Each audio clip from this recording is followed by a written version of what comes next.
So diet and nutrition for both the squamous cell carcinoma and adenocarcinoma of the esophagus, case control studies provide evidence of the protective effect of diet enriched with fruits and vegetables. So diet enriched with fruits and vegetables, they have a protective effect, especially those eaten raw. And this food groups contains number of micronutrients and dietary components such as vitamin A, C and E, selenium, carotenoids, fibers, which may prevent carcinogenesis. Deficiencies of the aforementioned nutrients and dietary components, particularly selenium, that have been associated with an increased risk of esophageal squamous cell carcinoma in some parts of the world. Consumption of hot beverages has been suggested as a risk factor for esophageal cancer in South America. More recently, a diet enriched with animal products related components was significantly associated with the development of esophageal carcinoma, whereas diet high in vitamin and fiber and other polyunsaturated fatty acids and vitamin D were protective for the development of the esophageal carcinoma. Socioeconomical status. So low socioeconomical status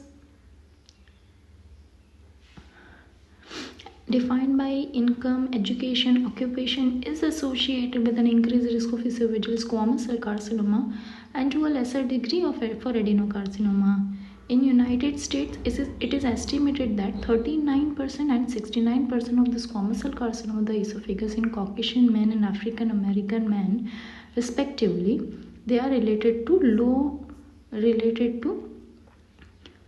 annual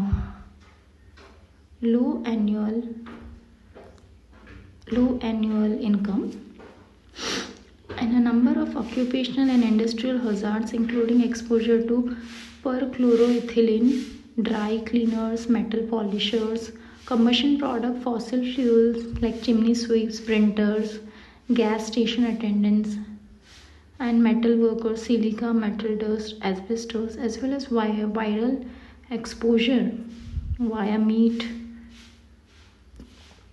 packing and slaughtering. They have been suggested as a possible risk factor for the squamous cell carcinoma but not adenocarcinoma of the esophagus.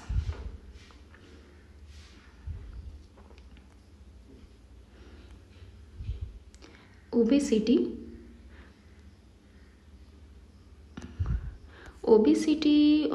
in United States markedly increased from 12.8% in the early 1960s to almost 23% in 1988 to 1994.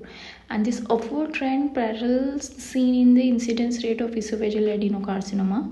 Increased BMI is risk factor for adenocarcinoma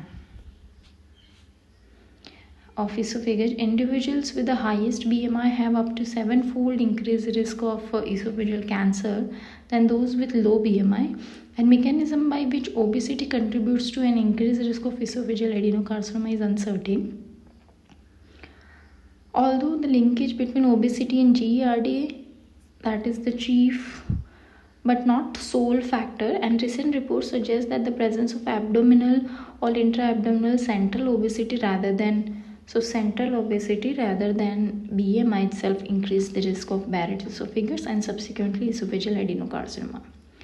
Because of the influence of nutritional and socio-economical factors, the risk of squamous cell carcinoma of the esophagus increases with decreased BMI. So decreased BMI associated with the squamous cell carcinoma and increased BMI associated with the adenocarcinoma. Physical activity.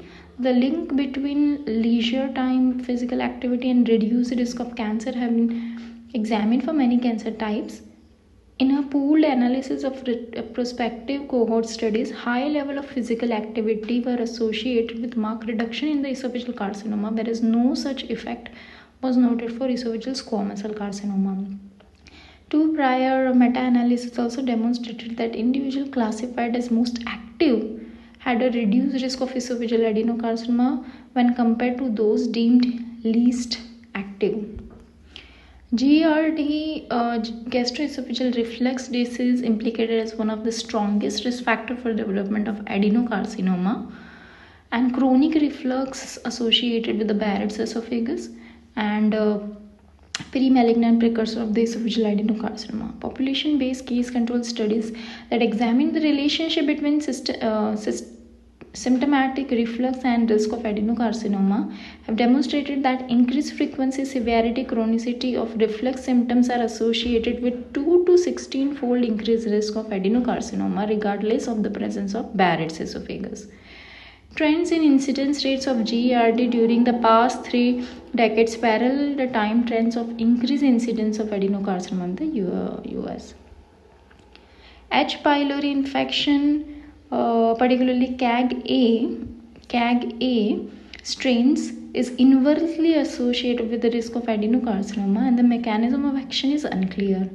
H. pylori infection results in chronic atrophic gastritis, which is leading to a decreased acid production and subsequently offsetting the reflux and potentially reducing the development of Barrett's esophagus. Although infection by H. pylori CAG strain by itself may not increase the risk of squamous cell carcinoma, but the concurrent presence of gastric atrophy and H. pylori infection have been reported to significantly increase the risk of squamous cell carcinoma.